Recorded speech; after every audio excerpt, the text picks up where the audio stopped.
Hola,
hola, hola. Hello. Welcome. Greetings. Namaste, namaskar.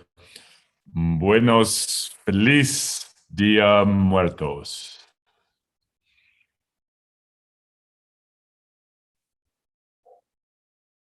Important little distinction there, at least as in the Mixteca tradition. It is Dia de Muertos, not Dia de los Muertos. That's one of the first things we learned yesterday at the ceremony we attended. But first, let's drop in here, invoke what we would like to invoke.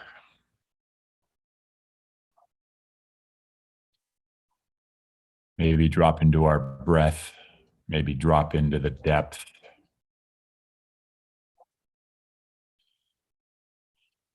Today will probably, at least for me, be the last day about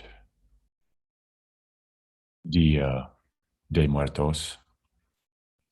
Maybe tomorrow. Who knows the future? And I don't know Karuna, but I know she's leaving Oaxaca today, and I'm leaving Oaxaca on Friday. And energy is just moving and shifting. Leave it at that. But just going to give some reflections from our experience, my experience yesterday, and I hope it's of value and just what's coming alive here November 3rd, 2021, out of the source after source after source talks about the veils thinning in this time of year, Halloween, Dia de Muertos, the spirit realm, for lack of a better word, and this human realm, or upper worlds and lower worlds from shamanic cosmology and middle world where we're in, right? There's all these different cosmologies and source after source talking about that being a thin veil in this special time. Well, folks, that's not my experience consciously. Monday night prior to the ceremony yesterday, I didn't sleep but more than an hour. So maybe that was some energy stuff, or maybe it was just some emotional stuff, or maybe it was a crappy bed I was on. Like, I don't know. I'm getting a bit more skeptical. And or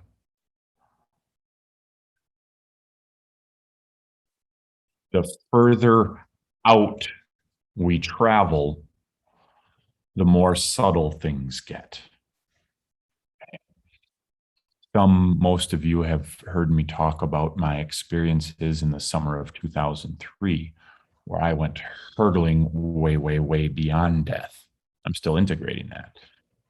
And when I started in 2014, helping people meet death and go into the heart of death and be beyond fear, that's only been deepening, the more I learn. And so I'm curious if this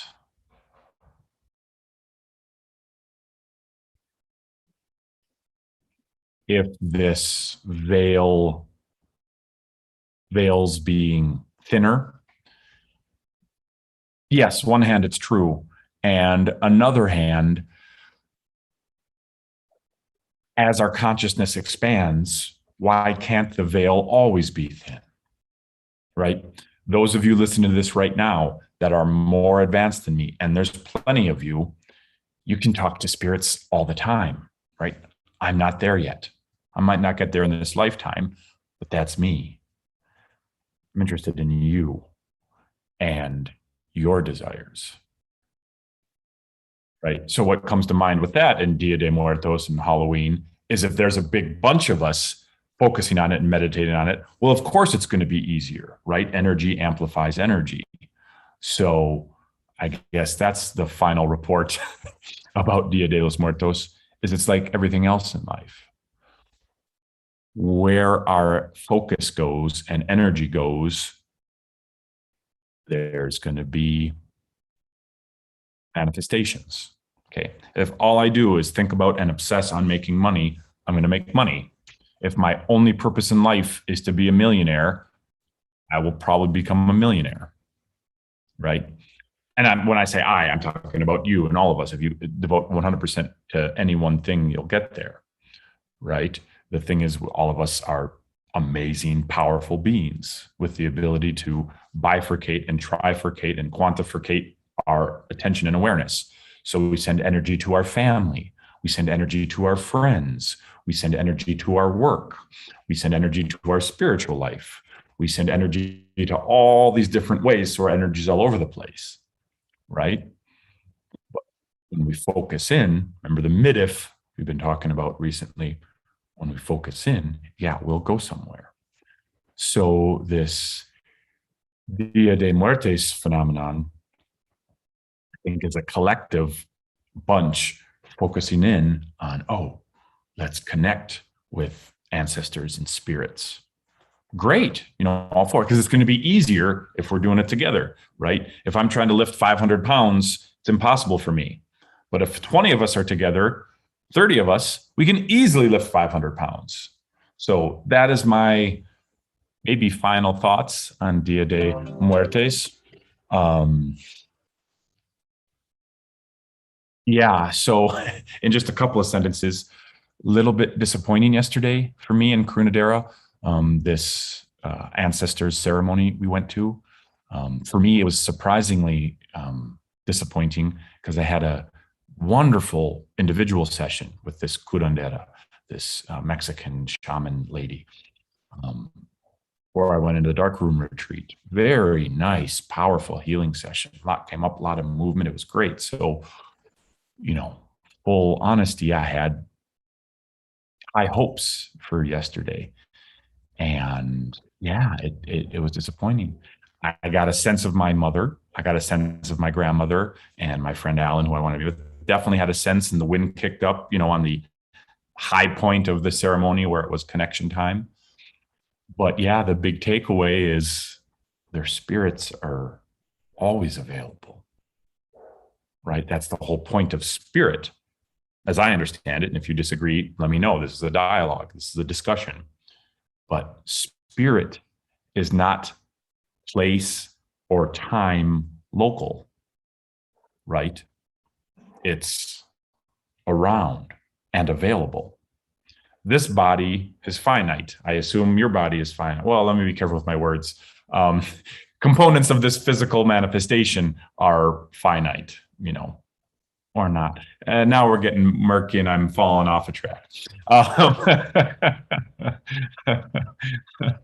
wanted to thank you all for this Dia de Muertes exploration. Yes, wanted to say that one interesting little tidbit from yesterday. And let me be clear, there was a lot of nice things yesterday. There were some beautiful moments in the ceremony. It was nice getting closer with her and spending time and learning a little bit more about the Mixteca tradition. So many different, this area of Oaxaca is so rich with, multiple different paths and traditions, very deep, very authentic, very beautiful and loving, the intentions to connect.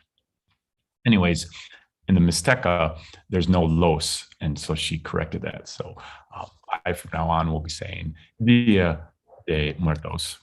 So happy Dia de Muertos. And come on Saturday to Amos, a meeting of souls, and let's discuss and dive in further. Much love, everyone. Much love.